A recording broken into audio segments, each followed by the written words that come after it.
The King in Yellow by Robert W. Chambers. The Mask, Part 1. Although I knew nothing of chemistry, I listened fascinated.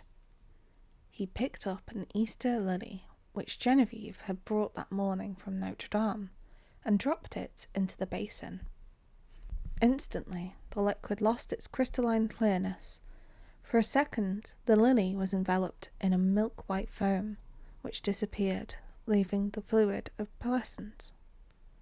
Changing tints of orange and crimson played over the surface, and then what seemed to be a ray of pure sunlight struck through from the bottom where the lily was resting. At the same instant, he plunged his hand into the basin and drew out the flower. "There is no danger," he explained.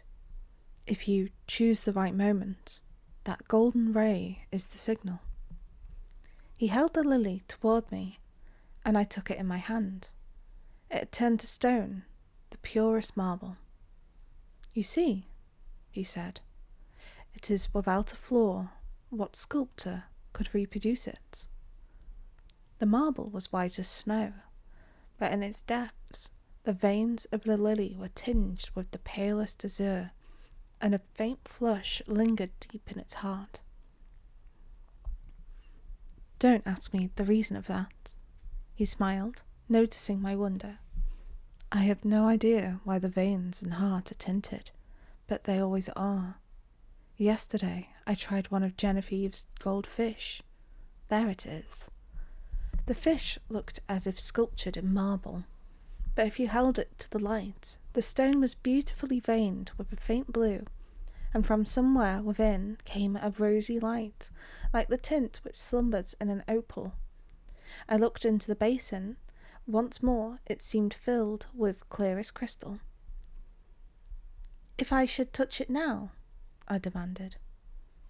"I don't know," he replied, "but you'd better not try." "There is one thing I'm curious about," I said, "and that is where the ray of sunlight came from." "It looked like a sunbeam, true enough," he said. "I don't know. It always comes when I immerse any living thing. Perhaps," he continued, smiling, "perhaps it is the vital spark of the creature escaping to the source from whence it came." I saw he was mocking, and threatened him with a mahlstick, but he only laughed and changed the subject. "Stay to lunch. Genevieve will be here directly." "I saw her going to early mass," I said, "and she looked as fresh and sweet as that lily before you destroyed it."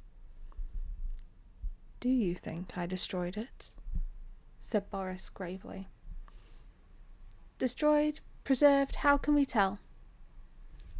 We sat in a corner of a studio near his unfinished group of the Fates. He leaned back on the sofa, twirling a sculptor's chisel and squinting at his work. "By the way," he said, "I've finished pointing up that old academic Aradan, and I suppose it will have to go to the salon. It's all I have ready this year, but after the success the Madonna brought me, I feel ashamed to send a thing like that." The Madonna is an exquisite marble for which Genevieve had been the sensation of last year's salon. I looked at the Ariadne. It was a magnificent piece of technical work, but I agreed with Boris that the world would expect something better of him than that. Still, it was impossible now to think of finishing in time for the salon, that splendid, terrible group half shrouded in the marble behind me. The Fates would have to wait. We were proud of Boris Yvain.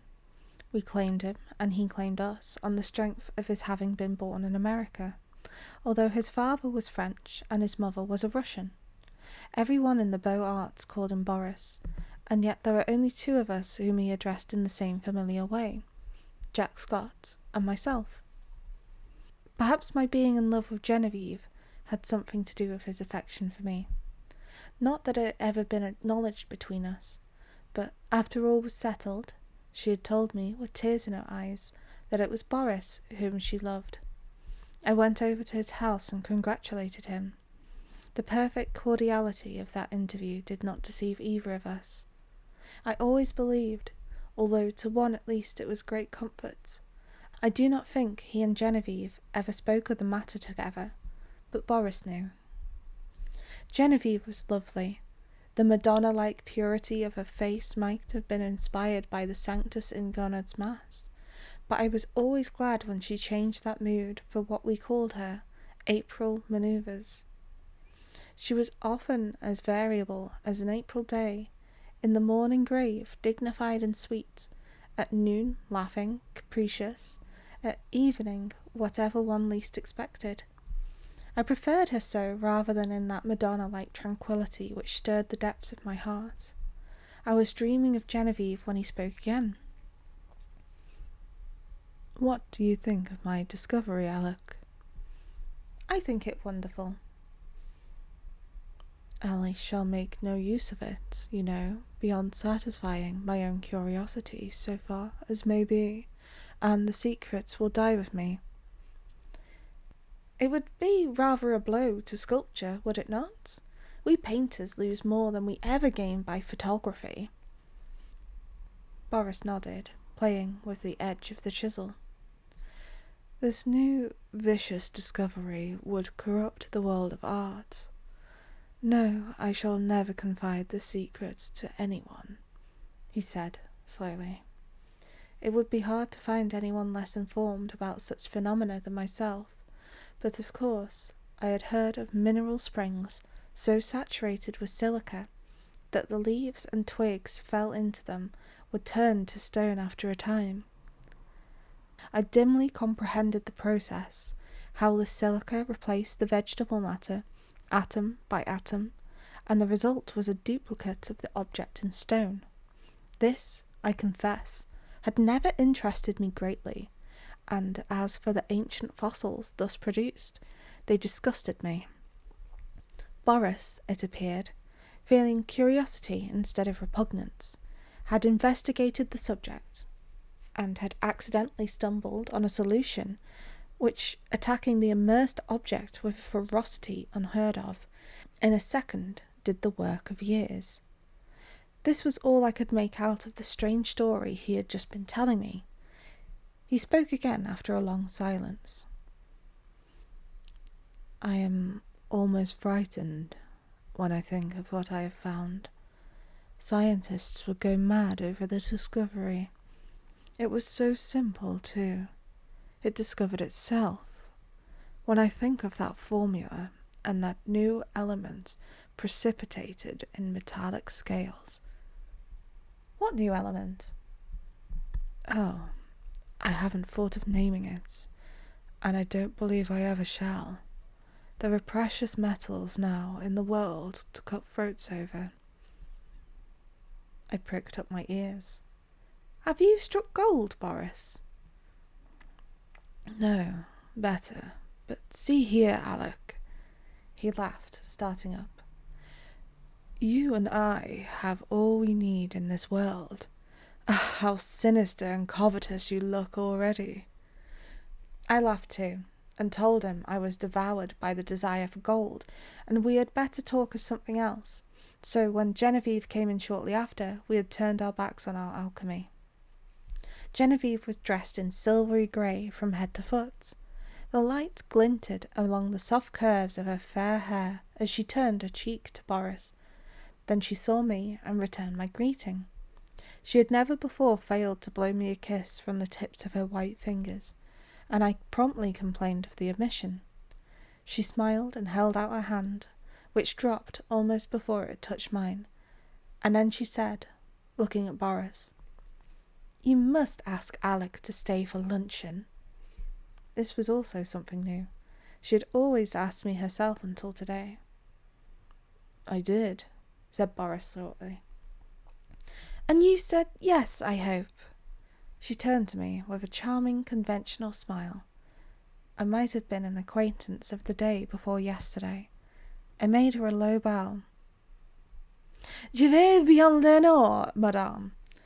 But refusing to take up our usual bantering tone, she murmured a hospitable commonplace and disappeared.